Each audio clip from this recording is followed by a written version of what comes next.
So, lately I've been wondering about stuff.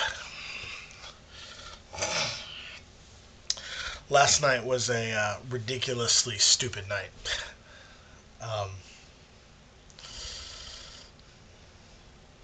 I spent, I don't know how long, talking to Lisa and having her be extremely upset that I'm not coming up for Valentine's Day.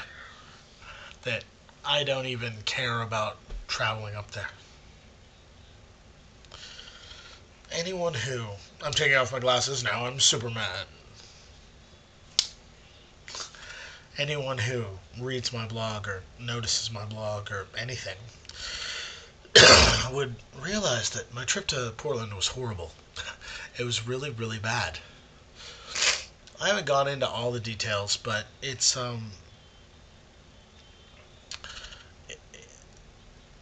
talking to Justin for the 76 hours or whatever we talked while he was here really did help clarify things for me. And quite frankly, it's like if you're in a relationship and you want certain things out of that relationship and the other person doesn't have the ability or won't give them to you, then you have to change your mind or decide that you're just going to move on. And that's really kind of your decision. It's not something that the other person can kind of do for you. I mean, I I believe that truth is an important thing. I think that the basis of there can be lots of bases for your relationship. But if your relationship is not going to suck, then you're going to have to be able to depend on the other person. You're going to have to be able to count on them. You're going to have to believe what they say. This is, I guess, where I'm at now. But more importantly, I think this. If I go somewhere and I meet a girl, if she digs me for whatever reason, like, she's hopelessly over medicated, and she digs me and is flirty and tries to impress me, like, so let's say we go on a date or something, or we just keep running into each other, say we're mutual friends, she's going to be on her best behavior. I'm not really interested in the sort of dating behavior. Like how she is when she wants to get me. That's it's not that important to me. What I want to know, what I want to see is how she handles things not going well. Um, when everything's going your way, it's easy to be gracious and kind and wonderful. But when things suck, that's what I'm curious about. I want to see how she handles problems. I want to see whether you know, whether she listens to me, whether she values my opinion, whether it matters what I say, whether she recriminates, how she handles her own crap, what her basic paradigms are for relating to people. If you act like anytime somebody does anything wrong, you want them to be punished or something like that, that's bad. It's kind of a hard concept, I guess, but I think the best way I can illustrate it is this. Everybody's known cops. Cops pretty much fall into two categories. People who believe that their job is to punish people who break the rules. These are the people who are usually a-holes.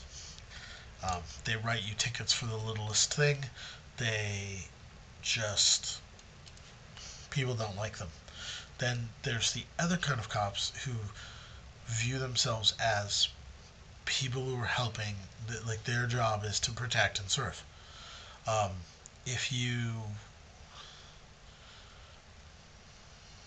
have something wrong with your car and they'll pull you over and be like, hey, your light's out. Just thought I'll give you a warning, but just to let you know in case you didn't know, your light's out. Or like last week, I was riding home in the rain on the bike and I was trying to talk to Justin, and so I was hunched over to keep the rain off me, and I was underneath the tree, and this cop came, saw me, drove down the street, looped around, came back, shined his light on me, got out of the car and came and talked to me. He wanted to make sure I was okay, and then realized he knows me from my work. It was funny to watch him because he totally like he was like, "Are you okay? You were kind of hunched over. I thought maybe you were, I don't know." And I'm like, "Yeah, I was still talking on my phone. I just wanted to keep it dry because it's raining." And he's like, "Oh, so you're okay?" Like, yeah. Aside from the fact that I got to ride home in the rain and it sucks. It's like you could sort of tell that he was like, okay, this could be a dangerous situation. Like he was shifting mental gears, but his shifting mental gears went right back to his like normal personality, which is pretty nice.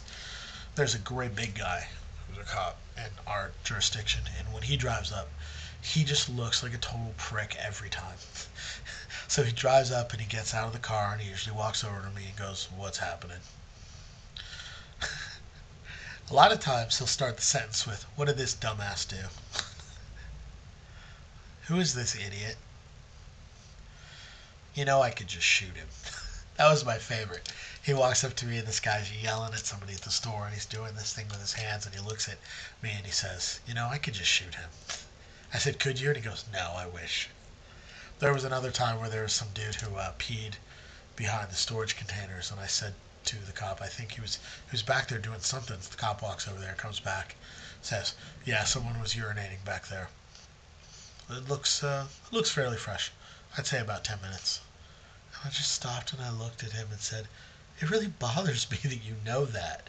And he swiveled his face to look at me and he says, "You have no idea." I'm like, what the hell? Do they have a class? Pissology 101? Yeah, I don't get it.